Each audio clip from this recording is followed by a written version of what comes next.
Vamos aprender juntos a palavra de Deus? Eu quero aproveitar esse tempo precioso que Deus nos dá, para que possamos receber algo do céu nesta noite.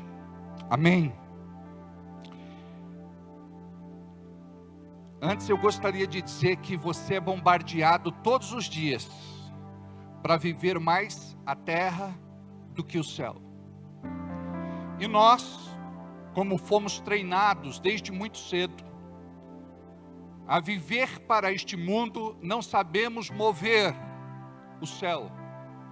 E é por isso que estamos aqui nesta noite, para recebermos direção do Espírito, para vivermos mais céu do que terra.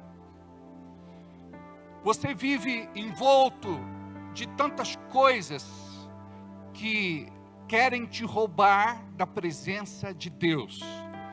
E a escolha é tua. Por isso você precisa se treinar no seu espírito, como filho de Deus. Você é espírito, tem uma alma e mora no corpo. Quando você compreende as coisas espirituais, o mundo invisível, o reino de Deus, você vai viver o sobrenatural do Senhor na sua vida, em nome de Jesus. Amém? Hoje nós vamos falar sobre Deus te encontra quando você foge. Olha para quem está do teu lado e diga assim: Deus te encontra quando você foge. Eu não sei quantas vezes você fugiu, mas eu posso falar de mim, que muitas vezes eu fugi, muitas vezes eu me escondi, ou tentei fugir, ou tentei me esconder. Davi disse: para onde irei, se os teus olhos estão em todos os lugares? Muitas vezes nós somos tentados a desistir, e isso é fugir de Deus, fugir do seu propósito, fugir da sua vontade. E por que é que Deus nos trouxe aqui? Porque Deus quer forjar no teu caráter uma nova identidade esta noite. E eu creio que existe uma unção aqui que vai te habilitar, capacitar e te preparar para viver o novo de Deus em nome de Jesus. A primeira coisa que nós precisamos entender para colocar em prática essa lição é que não podemos viver de passado. O passado é o pior lugar que você pode escolher para ficar. O teu passado, ele precisa ser resolvido, e bem resolvido, para que você não viva em função daquilo que lá atrás te impediu de viver o novo e diferente. Quantas pessoas estão aqui nesta noite com um potencial maravilhoso, mas o potencial está dormente dentro delas, mas profeticamente ele está latente. Deus quer despertar o melhor de você, a melhor versão de você, e é assim que Deus trabalhou em toda a Bíblia. Quando você estuda as histórias bíblicas, você vai ver como é que Deus chamava e se empoderava de uma pessoa normal, de uma pessoa comum, de uma pessoa qualquer. Podia ser qualquer para a terra, mas não para o céu. O céu tem um projeto lindo para a sua vida, e tudo que o inimigo quer é impedir esse projeto lindo de acontecer. É por isso que tem muita gente aprisionada a uma vida do passado, de traumas, complexos, tormentos e crises de identidade. Ora vai, ou até parece que vai, mas daqui a pouco a pessoa aborta a missão, ela desiste, ela depõe as armas, joga a toalha, ela desiste de tudo. E nós muitas vezes precisamos romper para poder viver tudo aquilo que até hoje não vivemos. Eu sei que você traz dentro de você um sonho. Eu não sei se esse sonho é pequeno ou é grande, mas a verdade é que para você o pequeno deve ser imenso. E comece a crer que um Deus grande é com você, e que Ele pode se manifestar a qualquer hora da tua vida, mesmo naquele momento mais inconveniente, onde você acha que está esquecido, abandonado, largado. É aí que você vai ter uma experiência real com Deus, e tudo pode ter um novo sentido. Você precisa entender que o passado não é o melhor lugar para você estar. Rick Warren fala que nós resolvemos um passado com uma pá, cavamos um buraco e enterramos aquilo que nos frustrou, decepcionou, desiludiu, aquilo que trouxe derrota e fracassos. Você sabe como é que nós somos forjados por Deus nessa vida? É passarmos por tudo aquilo que nós temos experimentado, e cada um aqui tem a sua experiência de vida, muitas delas extremamente dolorosas. Talvez seja por isso que você veio para cá esta noite. Talvez as coisas não estejam lá tão bem, mas é bom saber que nada está tão ruim que não possa piorar, e nada está tão bom que não possa melhorar. Deus, Ele vai fazer algo lindo na tua vida, quando você permite que a tua fé traga Deus para a sua vida. Você precisa consagrar a tua vida a Deus, você precisa confiar nele, e você precisa se consagrar, porque se você não faz isso, você vai ser mais carne do que espírito, você vai viver mais emoções e sentimentos do que propriamente uma vida de equilíbrio, controle e domínio próprio, um dos frutos do Espírito. Olha para quem está do teu lado e diga: você não imagina o que Deus tem para você. Não aborte a missão, não desista. Fala em inglês para ele assim, diga: don't give up. Não desista. A Fia já está falando inglês, metida. Oh, aleluia. Moisés está falando inglês aí? Não desista, nunca. Preste atenção. Todos os dias nós somos tentados. Todos os dias. Acontece alguma coisa para você ficar revoltado, para você abrir mão de tudo, para você pensar em sumir, desaparecer, se pudesse desintegrar do planeta Terra. Mas quando você entende, Deus está me forjando, Deus está me preparando, Deus está me treinando, dia a dia eu me torno um ser humano melhor, dia a dia eu me torno mais forte em Deus, no seu poder, na sua autoridade, na sua unção. É Deus quem me capacita, é Deus quem vai à frente, é Deus quem abre caminho. Deus é por mim, nada e ninguém será contra mim. Amém? Querendo Deus, nada e ninguém me impedirá. Você precisa entender isso. Deus tem um propósito para a minha vida.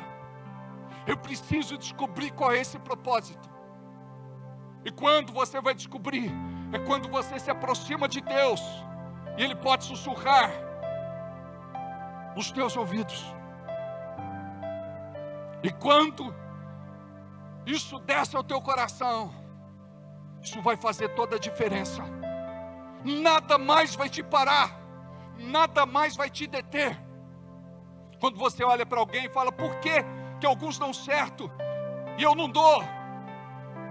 O problema é que tem coisas que nos bloqueia e nos limita, crenças erradas. É por isso que nós precisamos, pela palavra de Deus, viver a liberdade. E a Bíblia diz que nós fomos chamados para esta liberdade. Se o Filho do Homem vos libertar, verdadeiramente sereis livres. Você é o que você pensa, você é o que você sente, você é o que você fala. Então, o que você pensa, o que você sente, o que você fala, deve estar em linha com a palavra de Deus. Então, tudo aquilo que te impede de viver uma vida plena, completa, total, absoluta, íntegra, na presença de Deus, tem que cair por terra em nome de Jesus. Amém? Jonas, capítulo 1, versículo 3.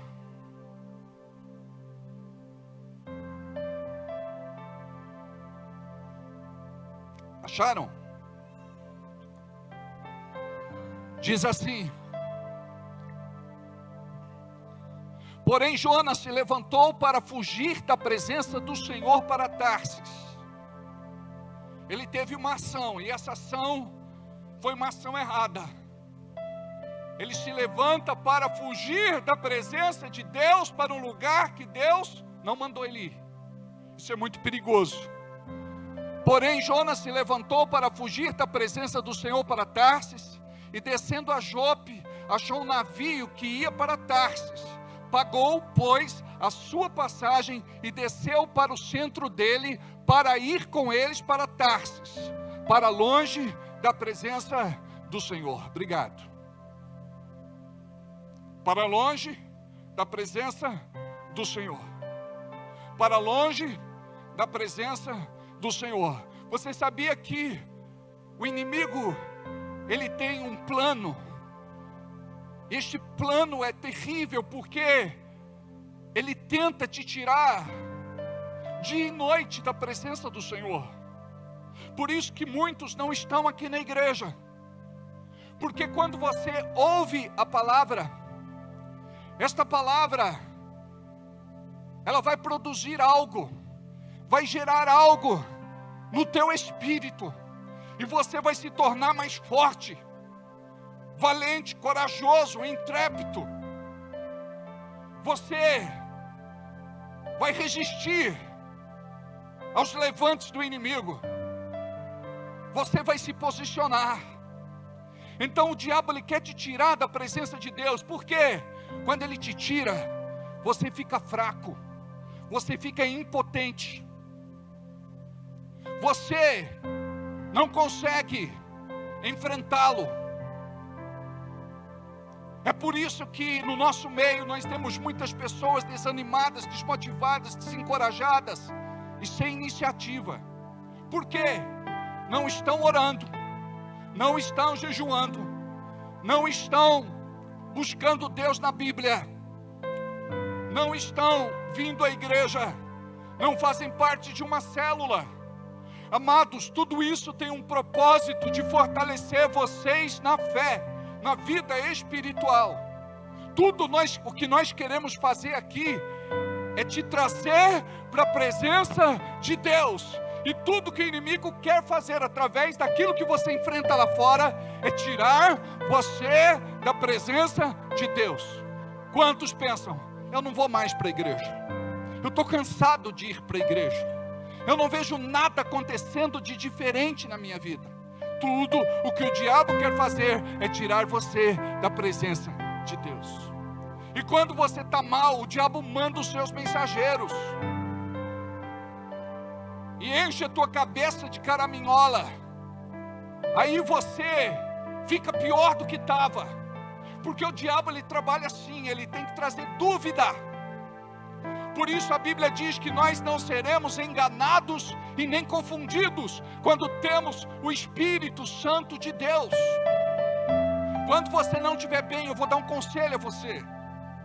Procure alguém que esteja melhor do que você, para orar por você, para caminhar com você, para cuidar de você. Não queira caminhar sozinho, porque se você caminhar sozinho, você não vai suportar tudo aquilo que vem contra a tua vida, esta avalanche de problemas, de dificuldades e de lutas. Amados, eu sou pastor, eu sei quando devo ligar para um dos pastores que cuidam de mim, que me amam, que me querem bem, que se preocupam comigo. Eu ligo, eu peço oração, eu peço conselho, oramos juntos, para que Deus possa dar uma direção. Não caminhe junto, isolado você não vence uma guerra, soldado sozinho não ganha batalhas. Quando você não estiver bem, não espere a coisa piorar, afundar de vez, estragar de tudo. Você deve procurar alguém que está melhor do que você, alguém de Deus, alguém de confiança, não para confidenciar somente segredos, porque às vezes você quer contar coisas, ou falar coisas, que não vão mudar a tua vida, a tua história, o teu momento. Tem gente que quer só desabafar, é mais do que isso. Você precisa querer resolver, banir aquilo de uma vez por todas da sua vida, acabar com o passivo. É assim que a gente tem que fazer. Então olha só, quem é Jonas? Digo, um homem de Deus. E ele não era qualquer homem de Deus. Ele era alguém com quem Deus falava. Ele era alguém que ouvia Deus. Ele era alguém que tinha intimidade com Deus. Ele era alguém que Deus podia dizer para ele: Jonas, eu quero entregar nas tuas mãos esta missão, porque eu sei que você vai fazer. Porque nós conhecemos este lado da história, de um profeta que de repente se tornou fujão. Mas eu acredito que ele teve outras experiências com Deus. Eu acredito que para ele chegar onde ele chegou, isso custou um preço muito alto. Então Jonas era um homem de Deus, um homem de fé, um homem de autoridade, obediente. Só que num belo dia, talvez Deus tenha dado para ele uma missão que ele não esperava. Jonas, eu quero que você vá para Nínive e pregue lá para eles. Ele falou: peraí, Nínive é um lugar de morte. O rei daquele lugar é sanguinário, é cruel, é implacável. Lá, eles matam pessoas, e logo na entrada da cidade tem pirâmides com crânio, cabeça humana. É um aviso. O senhor podia me mandar para outro lugar, mas o senhor quer que eu vá para Nínive? Diz a Bíblia que ele foi e comprou a sua passagem para Tarsis. Quem foi que deu o dinheiro para ele comprar a passagem? Deus. Só que não era para Tarsis, era para Nínive. Quando ele pensou naquilo que chegava aos seus ouvidos, quando ele pensou nas últimas notícias daquele lugar, quando ele pensou em tudo aquilo que estavam comentando nas esquinas do seu vilarejo, ele disse: não, eu não vou para aquele lugar. E ele achou que tinha autonomia, independência para dizer: eu vou para onde eu quiser. Preste atenção, quem é de Deus, ele perde o seu livre-arbítrio. A nossa vontade agora é feita por Ele. Você deve dizer como Jesus fez: se possível, afasta de mim este cálice, mas se não for possível, que não seja feita a minha, mas a tua vontade. Que não seja feita a minha, mas a tua vontade. Que não seja feita a minha, mas a tua vontade.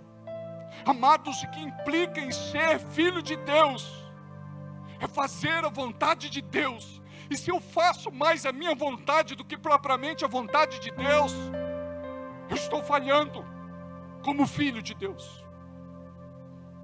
Porque eu posso resistir às tentações, eu posso vencer o pecado, eu posso dizer sim para Deus, mesmo que isso custe a minha própria vida.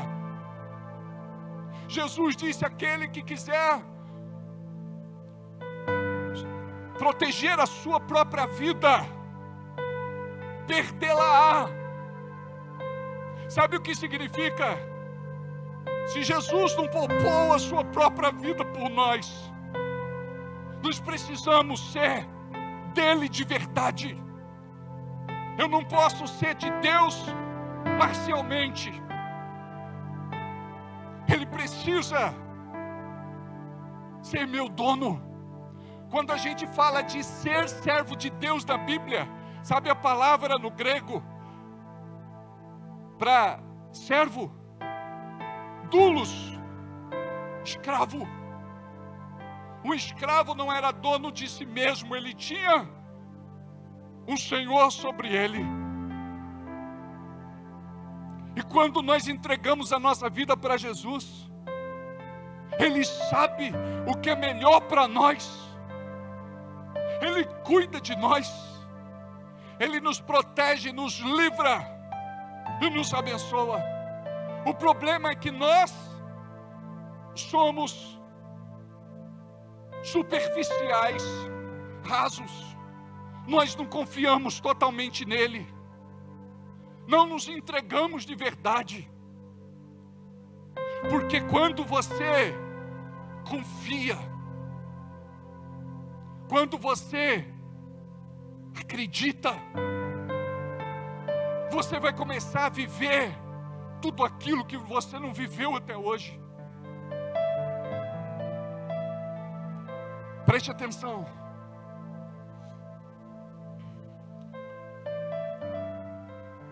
O Senhor, Ele quer cuidar de nós, mas nós achamos que temos condições de cuidar de nós próprios, de fazer aquilo que queremos fazer, sem se importar com as consequências. Então imagina agora o homem de Deus, o homem de fé, o homem de autoridade, o homem que tinha o Espírito Santo sobre a vida dele, aquele que falava na terra, entregando a mensagem de Deus. Ele compra sua passagem e vai para Tarsis.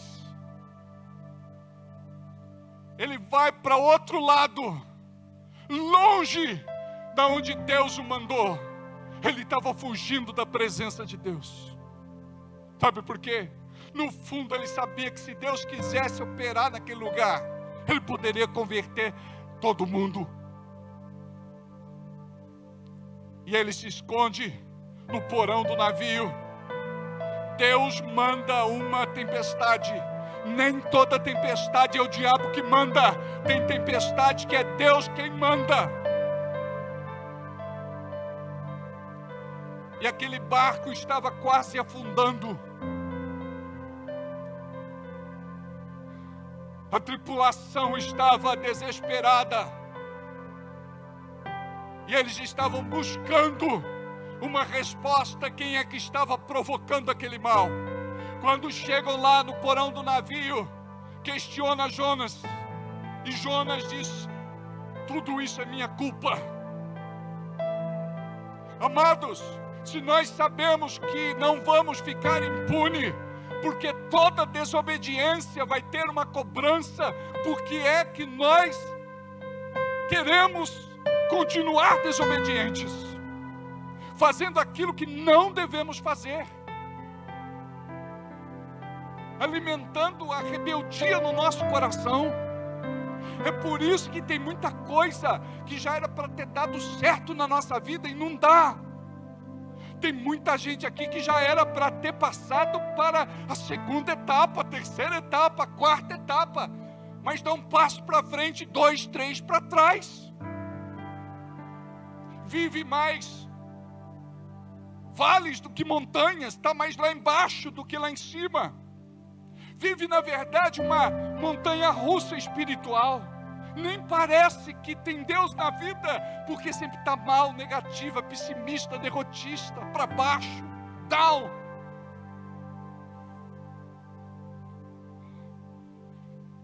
E eu quero te falar que muitas vezes você não prega com a tua boca, mas você prega com o teu exemplo.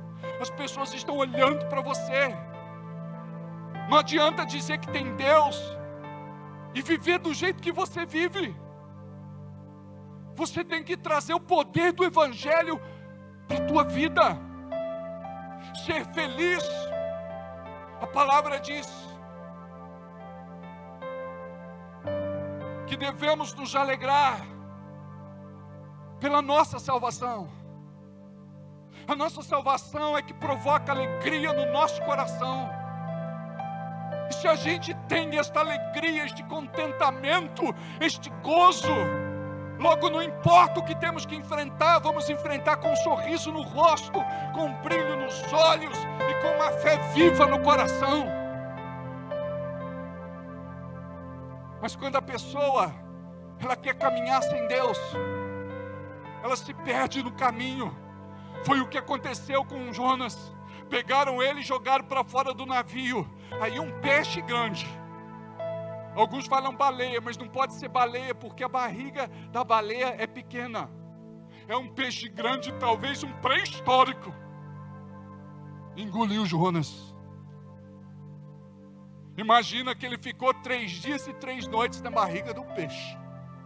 Deu tempo para se arrepender. Lá ele estava, sem comer e sem beber, em jejum. Jejum forçado. Tem gente que só vai buscar Deus quando é forçado.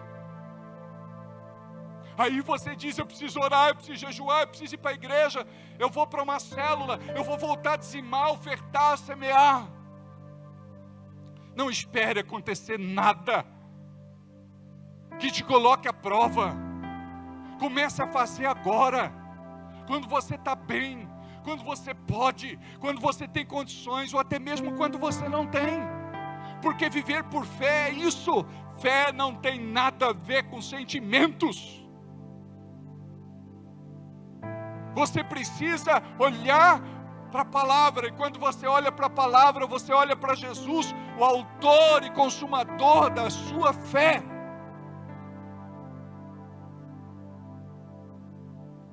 Jonas foi jogado no mar, engolido pelo peixe, e lá ele estava na barriga do peixe, sem energia elétrica, sem celular.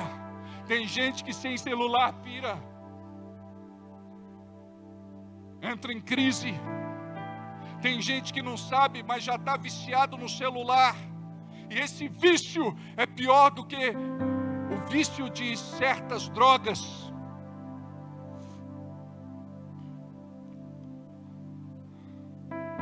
Ali na barriga do peixe, ele teve tempo de refletir. Tem horas que acontece o que acontece na nossa vida para a gente refletir. Tinha um irmão na igreja, ele dizia: pastor, eu não tenho tempo para nada.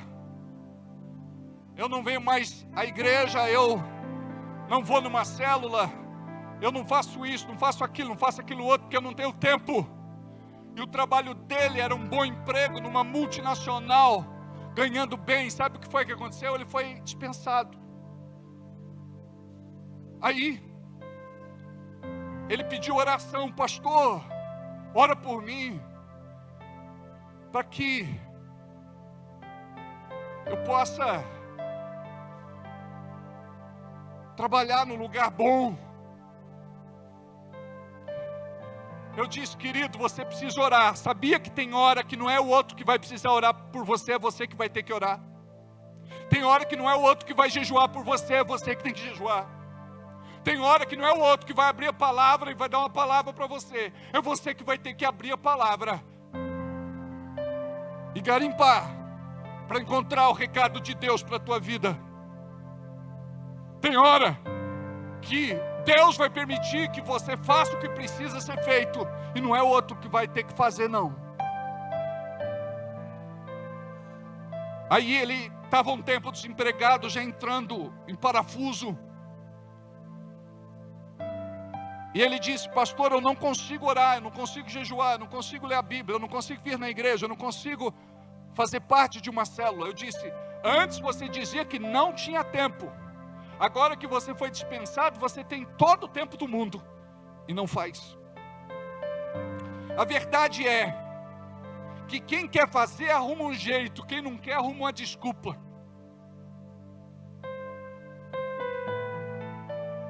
Tem uma outra pessoa que ela tinha que trabalhar muito, e realmente a vida dela era muito difícil. Ela tinha que dormir de madrugada, comer pão de dores. Mas um dia ela não precisou trabalhar mais. Deus abençoou. Mas mesmo assim não orava, não jejuava, não buscava Deus na palavra, não vinha mais à igreja, não ia mais à célula. Amados, a vida é feita de escolhas e decisões. Primeiro eu escolho, e depois a minha escolha vai se firmar. Ela vai se tornar uma decisão. E quando se torna uma decisão, para você voltar atrás, é difícil. É difícil. É como a palavra liberada, é como a flecha atirada, e como o tempo perdido, não tem como recuperar. O fato é que nós brincamos com a nossa própria vida. Sabe por quê? Tudo exige um preço, e nós não queremos pagar o preço. A pessoa não quer acordar mais cedo, a pessoa não quer trabalhar mais, a pessoa não quer fazer uma dieta específica, a pessoa não quer se exercitar, a pessoa não quer fazer aquilo que precisa fazer. Amados, preste atenção. Imagina só, nós somos crentes que não oramos, e por que não queremos orar? Por quê? Por causa da desobediência de Jonas no nosso coração. Queremos fugir da presença de Deus. Não estou falando de oração relâmpago, automática, mecânica, sem vida. Eu estou falando de oração, de você se encontrar com Deus todos os dias, de você se encontrar com Deus de manhã, tarde e à noite, de você trazer Ele para a tua vida, de você ter um coração agradecido. E quando o inimigo se levantar, você vai dizer: nada temerei, diabo, porque o Senhor é comigo. Ele é meu escudo de broquel, Ele é minha rocha, Ele é minha fortaleza, Ele é o meu porto seguro. Aí quando você não vive Deus, qualquer sopro te derruba, qualquer coisa te tira do centro, qualquer coisa desvia o teu caminho. E eu costumo brincar que Jonas, ele tinha que fazer uma escolha. Se ele se arrependesse de verdade, ele sairia pela porta da frente, a boca do peixe. Mas se ele não se arrependesse, ele ia sair pelas portas do fundo, como dejeto descartado em alto mar, como fezes de um peixe que engoliu um desobediente. Você percebe que muitas vezes nós estamos na barriga de um peixe. Nós estamos lá. E por mais que a gente sofra, a gente não dobra o joelho. A gente não clama, a gente não suplica, a gente não pede, a gente não busca. A igreja dos nossos dias aprendeu a só pedir. Nós somos ótimos pedintes. Imagina uma igreja formada de pedintes, mas uma igreja péssima de agradecer, de louvar e de adorar a Deus. Você agradece a Deus pelo que Ele faz, louva pelo que Ele fez e adora a Deus pelo que Ele é.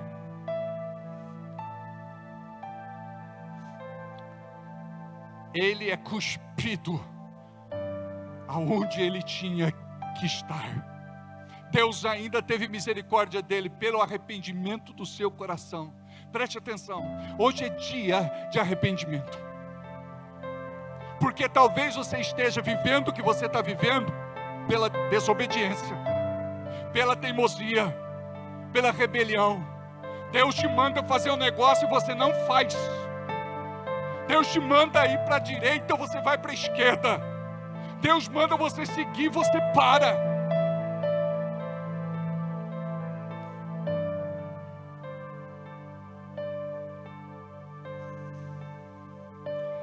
Quantos fujões nós temos aqui nesta noite?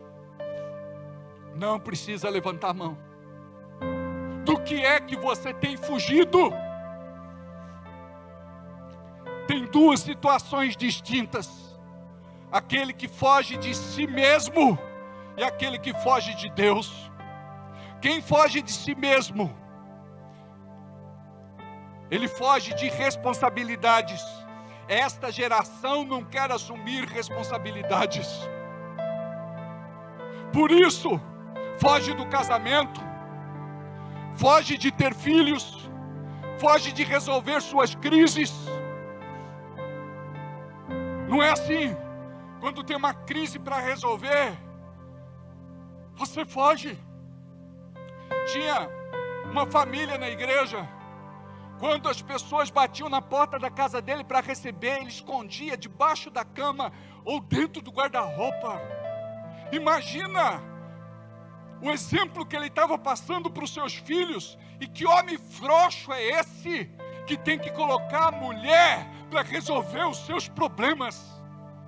O homem, ele precisa ser cabeça, ele precisa ser o chefe do lar, sacerdote, esteio. Se não for esteio, pelo menos uma ripinha o excomungado tem que ser.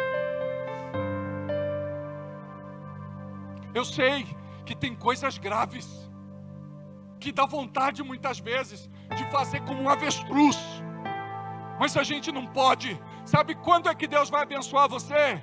É quando você dizia assim: Deus, me dá a coragem para resolver esse problema, me dá sabedoria, me dá discernimento, me dá estratégia para eu fazer o melhor acordo. Vai na frente, cuida disso, me ajude a resolver. Tem gente que pede assim: resolve para mim, Senhor, e nada acontece. Sabe por que não acontece? Porque você é o agente da ação. Deus vai resolver através de você. Não queira fugir, colocar Deus na situação. Vai lá, Deus, resolve para mim. Deus vai na frente em outras situações, não para fazer o que você não está disposto para fazer. Deus, ele vai na frente quando você se dispõe a guerrear, a lutar, a combater. Então tem gente que foge das responsabilidades do casamento, foge de ter filhos, foge de resolver suas crises, seja em casa, ou seja no casamento, ou no trabalho. Gente, preste atenção. Tem gente que pensa: eu vou casar e não vou ter crise. Preste atenção, o que você vai mais ter, meu filho, é crise. Porque a gente aprende na crise, a gente aprende no constrangimento, porque a gente não quer aprender com exemplo. O inteligente aprende com seus próprios exemplos. Agora, o sábio com o exemplo dos outros. Então nós precisamos entender isso, para poder viver uma vida diferente. Não demora muito tempo, tem uma discussão. Daqui a pouco uma briga. Por quê? Porque um discorda do outro. Um gosta de jabá, carne seca, charque. O outro gosta de filé mignon.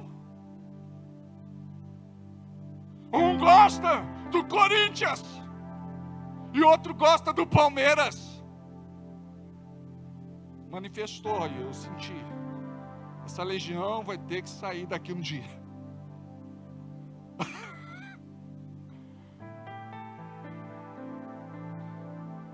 Um gosta de passear, outro gosta de ficar em casa. Mas quando namorava, ai amor, vamos sim, é claro. Aonde você quer ir? Não, agora eu quero ficar em casa. Não quero sair, não quero fazer nada. Vai você.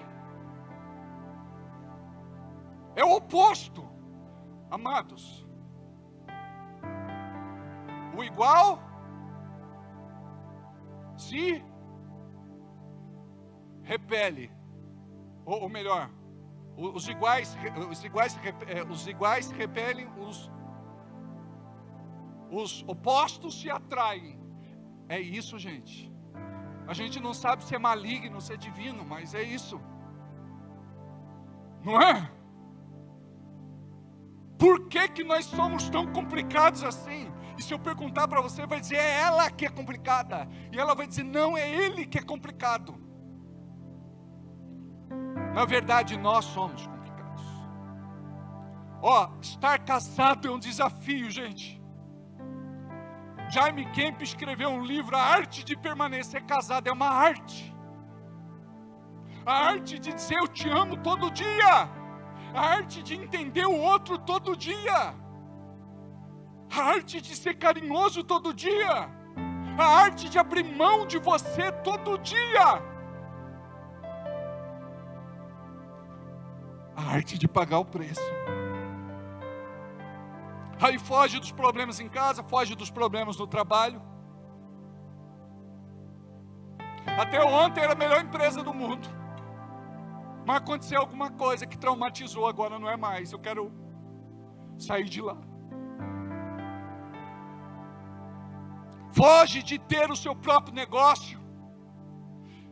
Tem gente que abriu o seu próprio negócio, estava indo bem.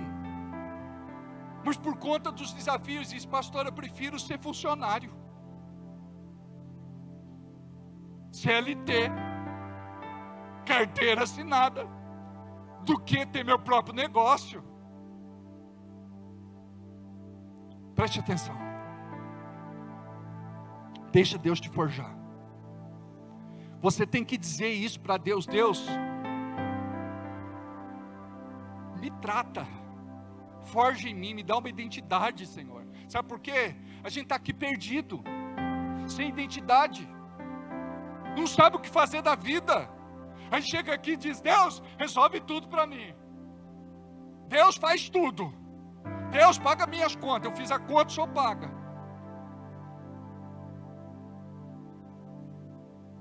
E não é assim. Sabe, Deus tem que encontrar. Eu gosto de conversar com um alemão, o Adriano. Ele termina as conversas assim: pastor, pode contar comigo, eu estou sempre disposto. Ele podia dizer assim: eu estou à disposição, não fala? Mas estar à disposição não é estar disposto. Ele está sempre disposto. Você está entendendo? Tem gente que fala, se precisar, me chama, pode contar comigo, é da boca para fora. Ele não quer que você chame. Ele não quer que você peça ajuda. Ele não está disposto. Então tem gente que foge de ter o seu próprio negócio. Deus tem uma coisa para ele, mas ele quer outra coisa. E a vida da gente é feita de escolhas erradas. A vida da gente é feita de escolhas erradas. Uma mulher chegou para mim e falou: pastor, casei mal. Eu escolhi errado. Eu falei: foi você ou foi Deus que escolheu? Ela falou: fui eu. Eu falei: então está explicado. As nossas escolhas. Gente, vocês não imaginam o estrago que a carência faz na vida da gente. Qualquer um serve. Qualquer paixão me diverte. Agora, se você entender, não, Deus teve um propósito de unir a gente. Sabe o que vai acontecer? É ferro afiando ferro. E a gente aguenta. Não aguenta, Fábio? O Fábio aguenta, calado, mas aguenta. Às vezes ele fala, né, Carol? A vida é assim, amados. Preste atenção. Se fosse fácil, todo mundo seria. Mas somente os corajosos, os intrépidos, os valentes, os posicionados, os de fé, vão chegar lá. Tem alguns que se soprar cai. Qualquer palavra desmotiva. Um olhar paralisa.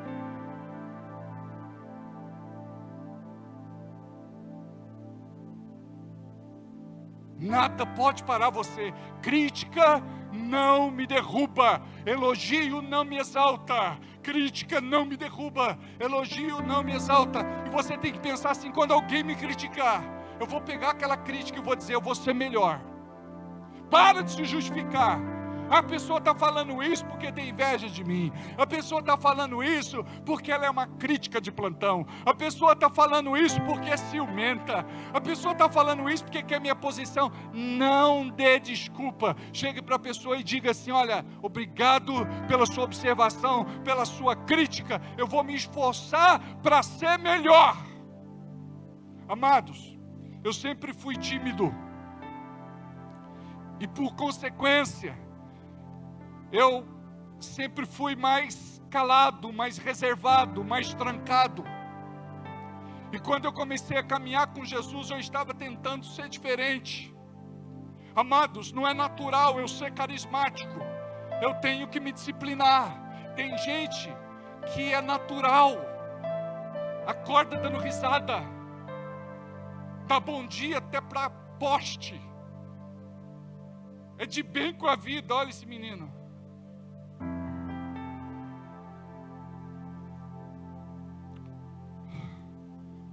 Tem gente que é assim. Aí, tinha uma moça na igreja que estava fazendo direito. O nome dela era Alexandra, acho. Ela chegou e eu conversando com ela, eu falei: eu estou tentando ser mais simpático. Eu pensei que ia receber uma palavra de encorajamento. Ela falou: está tentando e não consegue. Acabou com eu. Amados, às vezes até um chute no traseiro é bom porque te empurra para frente. Para de se vitimar. Sabe, tem gente que é muito dodóizinho. Principalmente essa geração de marido Nutella. Pelo amor de Deus. Sabe? Precisamos de homens forjados segundo a palavra. Olha só. Quando Davi estava para morrer, ele chamou Salomão, e o conselho que ele deu para Salomão, sabe qual foi? Antes de qualquer outro: ser homem.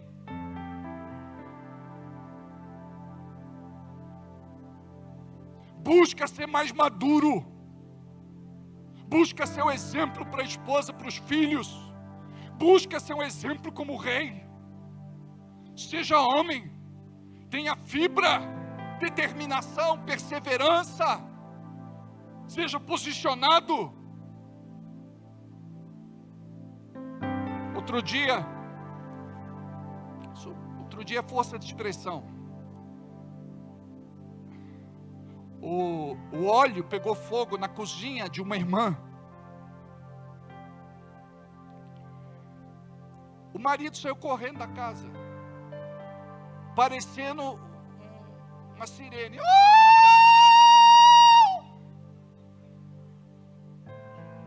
Aí a mulher foi lá, ela tinha visto na internet, pegou um pano molhado, colocou em cima do óleo e acabou o fogo. Chama o bombeiro! Está pegando fogo minha casa! Socorro! Espera aí.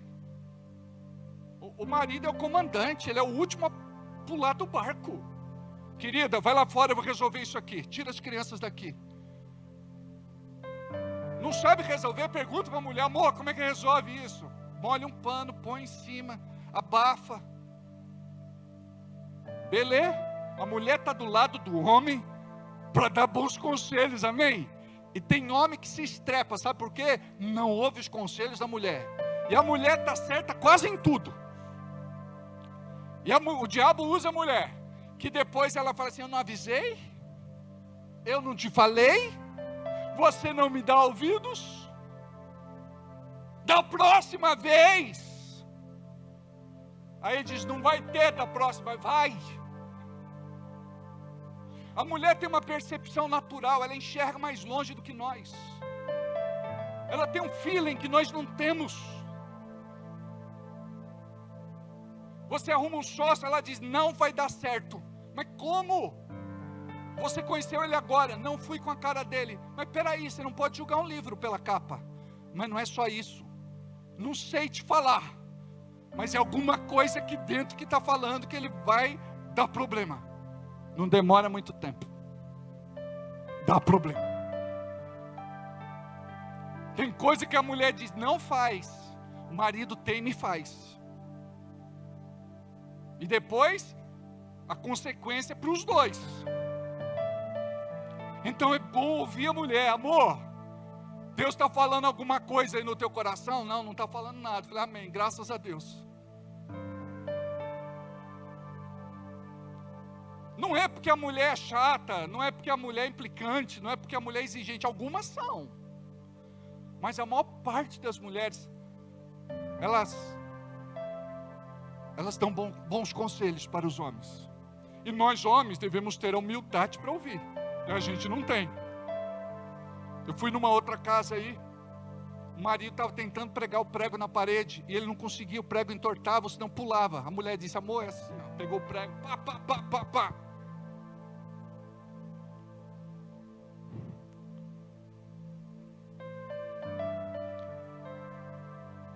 Falei: aprendeu? Ela falou: meu pai me ensinava, tem que ser prego de aço, senão não entra. É aprendizado, todo dia a gente aprende alguma coisa. Todo dia, preste atenção, você vai estar aberto na tua vida todos os dias para aprender alguma coisa. Balanço da noite, vai dormir, cabeça no travesseiro: o que eu aprendi hoje? Aprende alguma coisa. Aprende a ser mais humilde, aprende a ser mais amoroso, aprende a ser mais carinhoso, aprende a ser mais simpático, mesmo que a pessoa diga assim: tenta e não consegue. Você vai se superar.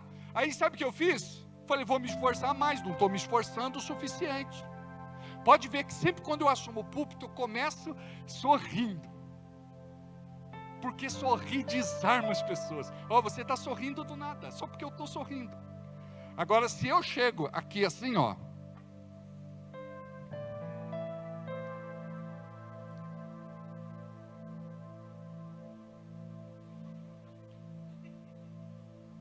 franzindo a testa: amada igreja, a paz do Senhor. A gente precisa aprender na recepção, sempre sorrindo. Vai vender alguma coisa, sempre sorrindo. Vai comprar alguma coisa, sempre chorando. Brincadeira.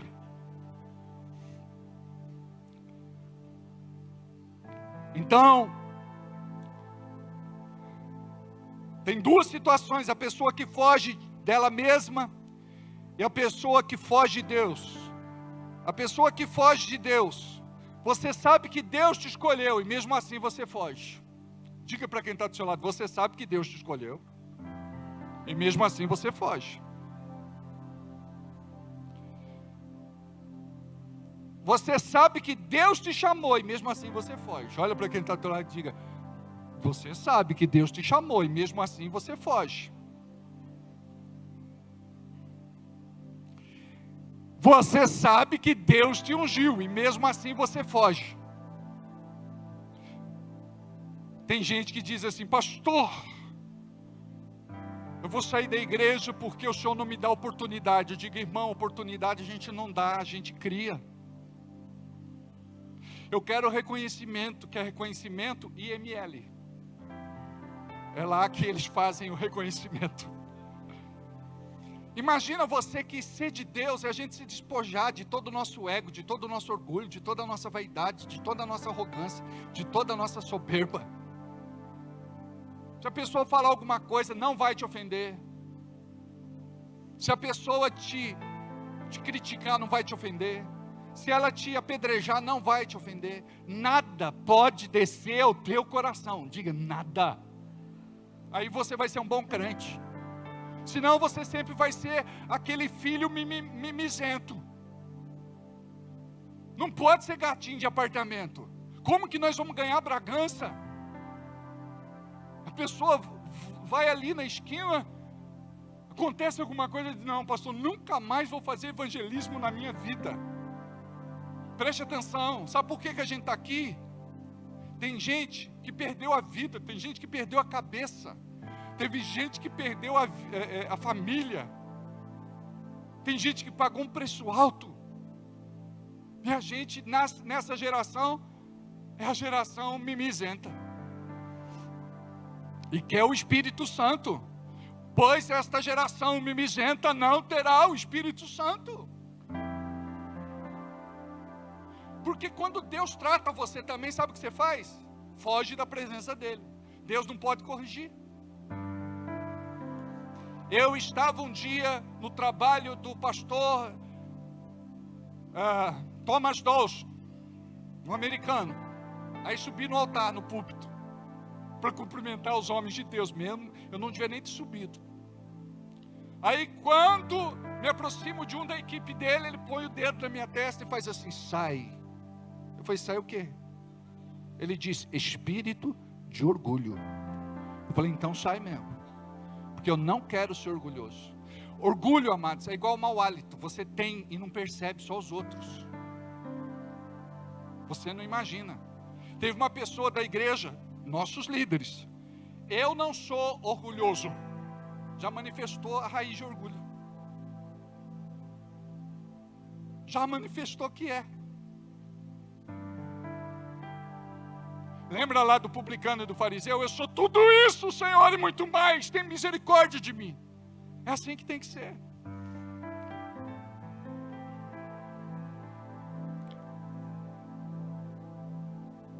Agora, por que você foge? Primeiro, porque a pessoa tem medo. E a gente não quer admitir que tem medo, por ser uma fraqueza. Mas Deus nos fortalece na nossa fraqueza. Você sabe por que nós temos medo? E é natural. E o diabo tira proveito disso. É porque nós temos medo do novo. Nós temos medo do diferente. Nós temos medo do que as pessoas vão falar de nós. Nós temos medo do julgamento. Nós temos medo dos resultados. Começa a fazer. Quando eu ouço a primeira pregação que eu fiz, amados, eu tenho vontade de chorar. Tão ruim que foi. Hoje está menos ruim. Mas lá atrás foi muito ruim. Eu escrevi tudo no caderno. Eu mais li do que preguei. Aí eu disse, Deus, eu não senti a unção do teu Espírito. Ele falou, não deu. De uma linha para outra, você não deu espaço para o Espírito te usar. Eu falei, é mesmo. Dá liberdade. Imagina você que o Espírito Santo, ele quer ter liberdade de se mover na tua vida, de desenvolver a tua inteligência, teu intelecto, de dar novos pensamentos. Ele quer te fazer construtivo. Ele quer te fazer produtivo. Ele quer te fazer fértil. Ele quer fazer algo em você que até hoje talvez você não tenha descoberto. E se descobrir, não deixa nada roubar de você o seu chamado, a sua missão e a sua unção, em nome de Jesus. Olha o que diz em 2 Timóteo, capítulo 1, versículo 7. Porque Deus não nos deu espírito de temor, mas de fortaleza e de amor e de moderação. Preste atenção. Deus não nos deu espírito de medo. Não estou falando daquele medo natural que nasce com a gente, que é para nossa autoproteção. Eu estou falando de outro medo. E olha o que diz a Bíblia. Deus não nos deu espírito de medo. Se não foi Deus, quem foi? Quem foi, Gilberto? Se não foi Deus, quem foi? O encardido. Porque Deus não nos deu espírito de medo, mas de... Olha só, então, se Deus não nos deu o espírito de medo, quem foi? Foi o encardido. Agora precisamos entender que o medo é um espírito. Mas Ele nos deu um espírito de coragem, ousadia, intrepidez e valentia. Amém? Um espírito de fortaleza, de amor e de moderação. 2. Por que é que a pessoa foge? Porque ela é por conta dos desafios. Sair da zona de conforto não é fácil. Sair da zona de conforto não é fácil. E a zona de conforto é o pior lugar para a gente ficar. Volto a estudar. Eu me lembro quando eu voltei a estudar, amados. Eu não me dava bem com matemática. Eu chamava de mata-mata. A Michele fez minha inscrição na faculdade. Fez eu estudar à força. Ela tem esse costume. Aí fui eu e o marido dela fazer um curso na faculdade. Minha primeira graduação. Eu perguntei, tem matemática? O básico. Cheguei lá, amados. Era matemática básica, estatística. Que mais, Dani? Macroeconomia, microeconomia, contabilidade. Amados, era uma legião. Um dia, eu tirei a menor nota da classe. Minha primeira prova. O professor me disse, Alberto, isso aqui é brincadeira. Eu falei, não, é a minha realidade. Aí eu disse para ele, eu nunca fui bom de matemática, eu nunca tive um bom professor, para mim é mata-mata. Ele falou, vamos fazer uma coisa? Espera depois da aula. Ele falou, vamos mudar as suas declarações, nunca mais diga que você não gosta de matemática, porque se você não gosta, você não vai aprender, não vai se dedicar. Não diga mata-mata, e não fala que você não teve um professor bom de matemática. Para mim era um desafio. Glória a Deus pela vida do Daniel, porque o Daniel foi meu professor de matemática. Ele tinha toda a paciência do mundo. Terminava a aula, ele ia na biblioteca comigo e me ensinava. Até um dia que ele me disse algo que caiu profundamente no meu coração. Porque mudava a cor da grama, o burro morria de fome. Mudava a equação e eu não conseguia fazer. Mas depois, amados, eu fui pegando graça, eu fui orando, pedindo para Deus me capacitar. Terminei a graduação, fiz uma pós-graduação. E as minhas notas na pós eram muito melhores do que as minhas notas na graduação. Em todas as matérias que exigia matemática. Que chama, como? Quando é matemática é exatas. Obrigado, Fabrício. Então, por que eu estou falando isso para vocês? Porque vocês vão romper. Para de falar, eu não vou voltar para uma sala de aula, eu não vou ficar enfurnado dentro de 4 paredes, o meu tempo já passou. Então não reclama de trabalho, não reclama de salário, não reclama de dinheiro. Você tem que fazer alguma coisa para melhorar. Tem gente aqui que fez um curso técnico, está ganhando 3, 4, 5 vezes mais. Tem gente que fez uma graduação, uma pós, um mestrado, um doutorado. Eu estou terminando agora uma pós-graduação em jornalismo. Eu trabalhava como radialista, sou radialista e jornalista, mas eu queria fazer formal, aí eu fiz uma pós em jornalismo. E neurociência comunicação e desenvolvimento humano. Depois que eu comecei a estudar, nunca mais eu parei. Tem gente que fala, pastor, não gosta de ler. Eu pego pastor na minha sala pastoral, que não é da nossa igreja, não é do nosso ministério. Pastor, eu não gosto de ler. A gente nem sempre faz o que gosta. Se você não faz o que gosta, você deve gostar do que faz. Eu não gostava de ler, não tinha o hábito de ler. Hoje você entra na minha sala, tem mais de 1000 livros. Tem livro na sala de casa, tem livro na cabeceira da minha cama. Tem livro em tudo quanto é lugar. Porque nós precisamos trabalhar o nosso conhecimento. Você é o que você recebeu de conhecimento. Olha o que diz a Bíblia: e conhecereis a verdade, e a verdade vos libertará. Se eu não me dedicar a conhecer a verdade, eu não vou ser liberto. Eu preciso me aprofundar. E Deus vai dar graça. E depois da graduação, da pós, eu fiz outros cursos. Sabe, estuda. Vai estudar idiomas, vai estudar qualquer coisa, mas estuda. Faz alguma coisa. Se aprimora. Rompa. Em nome de Jesus. Vai ser um desafio, mas você vai vencer esse desafio. Em nome de Jesus. Por que as pessoas fogem?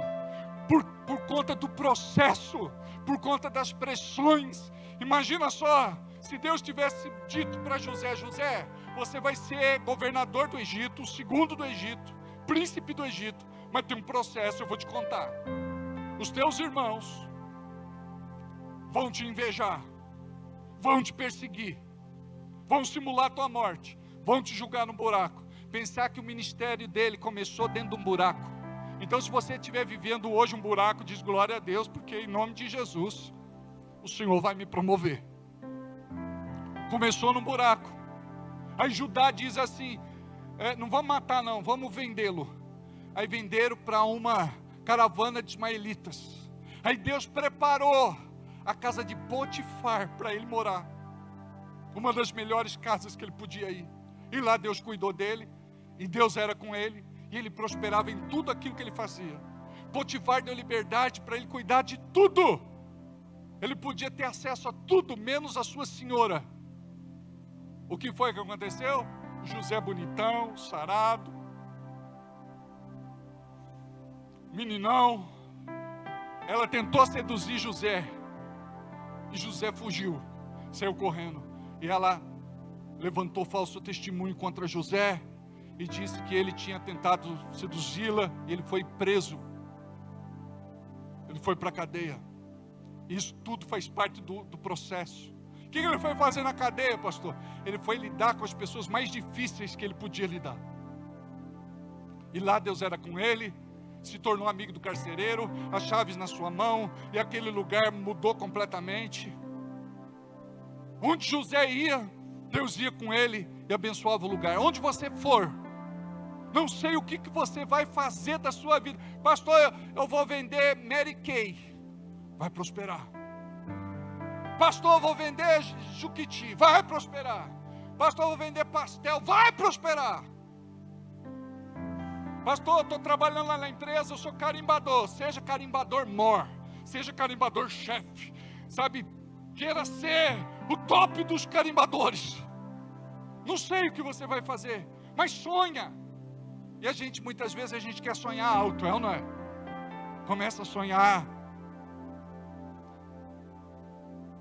E às vezes são sonhos pequenos, mas tudo começa pequeno. O que nasce grande é monstro. Tudo começa pequeno. Tudo começa pequeno. Amém? Tinha uma senhorinha na igreja. Ela era simples, humilde. A casinha dela era muito simples. Mas a casa dela era tão limpa que vocês não fazem conta. Tão limpa. Aquele chão de vermelhão. As mulheres tinham que entrar assim na casa dela, porque era um espelho o chão. Tanto que brilhava. Eu falei para ela: irmã, Deus vai te dar uma casa. Sabe por quê? Uma casa nova. Porque se você cuida dessa casa que está velhinha, com esse capricho, Deus vai te honrar e vai te dar uma casa nova. Sabe por que eu estou falando isso? Tem gente que quer casa nova e não cuida da casa que tem. E se você não cuida da casa que tem, Deus não vai te dar uma casa nova para você cuidar. E se você tiver uma casa nova, você não sabe cuidar. O Gugu deu uma casa aqui em Bragança para um camarada aí. Aí eu fui lá ver a casa. Os primeiros dias tudo lindo, maravilhoso. Mas daqui a pouco, gente, começou a vender as coisas, começou a perder as coisas, começou a estragar as coisas. Daqui a pouco, tudo aquilo que era um sonho se desfez, virou pesadelo. E que casa? É desse jeito. Então preste atenção, tem um carrinho velho, cuida dele, limpinho, cheiroso, brilhando. Deus vai dar um carro novo, porque se você for fiel nas pequenas coisas, Deus te colocará sobre muito. Se você for fiel no pouco, Deus te colocará sobre muito, em nome de Jesus. Amém? Então as pressões são sérias, mas fazem parte do processo. O bagulho é louco e o processo é lento, tá ligado? É nóis. Por último, por que as pessoas fogem? Pelo descaso. Isso é muito sério. O que é o descaso? Ela desmerece, desfaz e rejeita. Primeiro, com você mesmo, você faz descaso com a sua própria vida e com as suas coisas. E depois você faz descaso com Deus e com a sua obra. Eu vou te falar algo sério. Quando você age com descaso, você provoca a ira de Deus. Porque Deus quer fazer, Deus quer te abençoar, mas você tem esse descaso. Você desmerece. Você não entende que a tua vida aqui na terra é uma só. E que esse tempo que você está perdendo não volta atrás.